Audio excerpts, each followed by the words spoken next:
안녕하십니까. 저희는 한일 갈등 타파 연대에서 나왔습니다. 여기는 경기도 광주 태촌면에 있는 나눔의 집입니다. 여러분들 보시는 제 뒤에 있는 이 흉상이 보이실 거예요. 그리고 제 앞에는 지금 나눔의 집 교육관에서 새로운 도약을 위한 방향 모색과 전망이라는 제목으로 나눔의 집 역사관 행사가 있다고 지금 현수막이 붙어있네요. 저희들이 한 달에 한 번씩 이렇게 찾아뵈면서 나눔의 집의 진행 과정을 여러분께 보고 드리고 있습니다. 오늘 드리는 말씀은 여기 써 있는 내용 보이시죠? 나눔의 집 공익 신고자들은 반일 선동하는 빈곤의 포르노 위안부 사업을 용기 있게 밝혀야 합니다. 이것이 오늘 저희들이 이곳을 찾은 주제입니다. 공익 제보자들이 그동안 나눔의 집 내에서 일하던 직원들이었다고 말씀드렸어요. 직원들이 7명인데 그 7명은 여기에 지금 계신 4분의 위안부 어르신들을 가장 가까이서 목격한 분들이에요. 목격했고, 그리고 그분들을 나눔의 집에서 모시면서 이루어진 회계 등 여러 가지 돈에 관한 문제를 집행 과정을 자세히 알고 있는 분들입니다. 그래서 그 공익 제보자들은 원래는 직원에 불과했지만 혹은 또 선의로 사회 봉사 활동을 했지만 결국 나눔의 집이 130억 이상에 달하는 축제를 통해서 원래 위안부 어르신 쉼터의 목적을 정관에서 빼고 그리고 호텔식 요양원을 짓는다고 문제를 제기하면서 한국 사회에서는 상당히 뜨거운 감자의 화두에 오른 나눔의 집입니다. 그런데 최근에 일이 하나 있었어요. 그게 바로 뭐냐면 행정소송에서 항소심 결과 이 나눔의 집 이사들이 국민권익위를 상대로 소송 과정에서 패소했습니다. 그러니까 공익 제보자들의 주장을 뒷받침하기 위해서 권익위에서 그들을 보호해야 되는 그런 의무에 대해 권리에 대해 나눔의 집에서 문제를 삼은 거예요.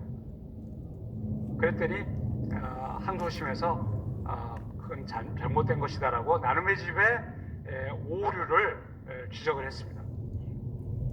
따라서 남아있는 것은 현재로서는 나눔의 집과 공익 제보자들 사이의 재판이에요.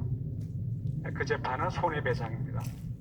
1인당 1억 원씩 7억 원의 손배 청구 소송을 제보자들이 나눔의 집 측에 했습니다. 그러니까 그동안 이른바 그 내부 고발을 통해서 본인이 나눔의 집의 운영진들로부터 정신적인 여러 가지 피해를 당한 것을 법정에 호소한 거죠. 그런데 이번 항소심 결과에 의하면 결국 제보자들은 그러한 자신들의 손배 청구가 아마도 승소할 가능성이 매우 높아 보입니다. 그럼 이제 이 자리에서 우리가 한번 질문을 해야 되는 거예요. 원래 공익 제보자들의 목표가 1인당 1억 원씩 손배 소송을 통해서 본인들이 돈을 받는 게 목적이었나? 뭔가 좀 이상하잖아요. 그들이 정신적인 피해를 많이 입어서 손해배상을 받는 것은 뭐 합리적이긴 해요. 근데 원래 목적은 그럼 뭐였느냐? 원래 목적은 한국 사회를 온통 나눔의 집에 문제가 있다고 밝힌 그 근본적인 목적은 어디 갔냐 이거예요. 그 그때 우리는 이곳을 찾아서 그분들이 걸어놓은 현수막에서 잊지 못하는 문구가 있습니다. 그것은 다름 아닌 사람동물원이었어요. 여기에 구 위안부 어르신들을 마치 동물원의 어떤 짐승처럼 이곳에 가두어두고 사람들 구경시키고 돈을 벌고 있다. 그런 의미로 들립니다. 사람동물원. 기가 막힌 얘기예요. 그러면 이곳에서 그동안 활동했던 활동가들은 직원들로서 일한 것은 물론이지만 봉사했던 활동가들로서의 사회적 책무는 그럼 어디 갔냐 이거예요. 그분들은 뭐 학예사 등 이곳의 역사관에서 또 일을 한 게 있어요. 그러면 그분들은 위안부 문제가 본질적으로 지닌 어떤 문제가 이 사회를 잘못된 방향으로 이끌어가고 있다. 그리고 이어서 한일 관계에 상당히 위험한 행위를 하고 있다. 이거 이분들은 알고 있다고 봐요, 저는.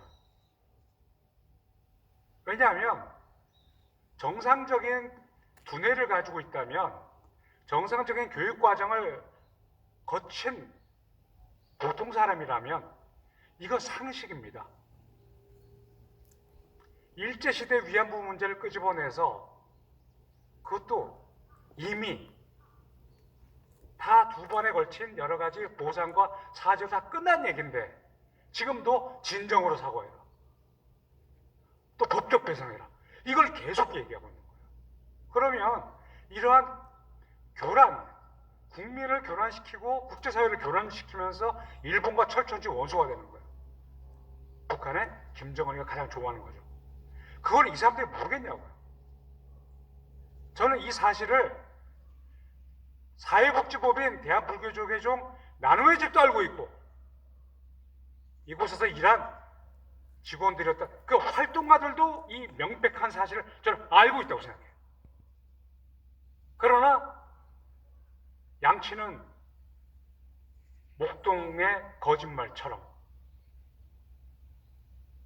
이미 저질러 놓은 거짓말을 거두어 들이는 순간 자신들이 그동안 살아온 인생이 너무 허무해질 수 있어요. 비난으로 돌아올 거 아니에요. 그러니까 그 거짓말을 또 유지를 해야 되는 거예요. 그러면 그 피해는 누가 봅니까? 피해를 대한민국 국민이 보는 거라고. 전 세계 동네방네 다니면서 위안부 동상 만들고 지금도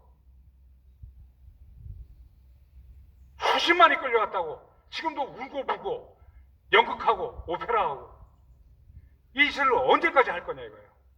이거를 활동가들이 모를 리가 없다는 거예요.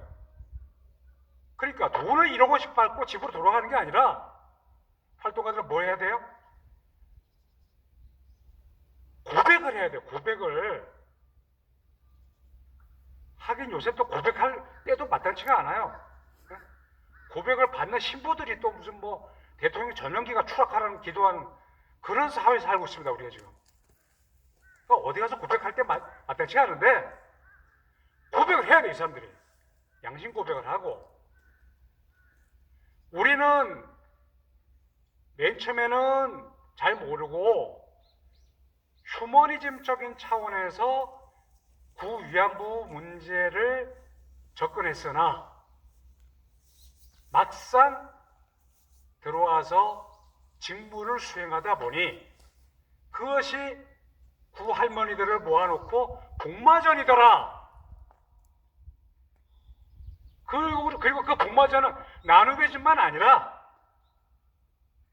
이른바 정의원이라고 하는 그 사기 횡령 등의 혐의로 지금 기소되어 있는 윤미향 등 오늘날은 이나영이가 이끌고 있는 정의원 등등 또 전국에 노란 색깔을 달고 있는 노란 나비를 달고 있는 이 많은 사람들이 여기에 다 엮여 있다 하는 걸 고백을 해야 돼요. 이게 뭡니까? 지금 새로운 도약을 위한 방향을 모색한다고 하는데 어떻게 도약을 하겠어요? 이걸 지금 우리 역사 지금 정리를 해야 되는 거예요.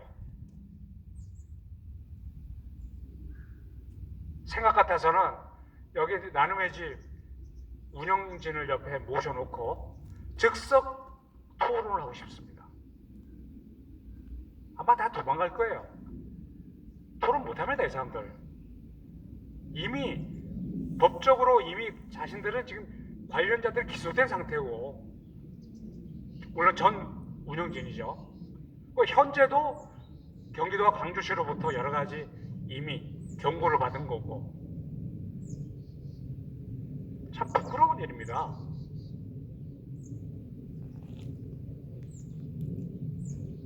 우리가 어처구니 없어서 이곳에 오는 거예요. 어처구니 없는 현실을 우리가 눈 감을 때 우리는 이들이 뿌려놓은 위선과 거짓에 속아서 한국 사회는 국제사회에서 한 걸음도 나아갈 수 없습니다. 활동가 여러분께 진심으로 권고합니다. 여러분들 고백하세요. 고백하시고 여러분들이 정신적으로 피해를 받은 것에 대해서는 보상을 당당하게 받으십시오. 그러나 그것은 여러분들이 가야 될 길이 아닙니다. 그것은 바로 여러분들이 양심 선언하는 거예요. 국민 앞에 선언하시고, 국민들이 이번 기회에 정의연 나눔의 집이 정의연에 앞서서, 윤명에 앞서서 진실을 더 빨리 드러내는 그런 계기가 될 수 있도록 여러분들이 도와주시기 바랍니다. 네, 이상입니다.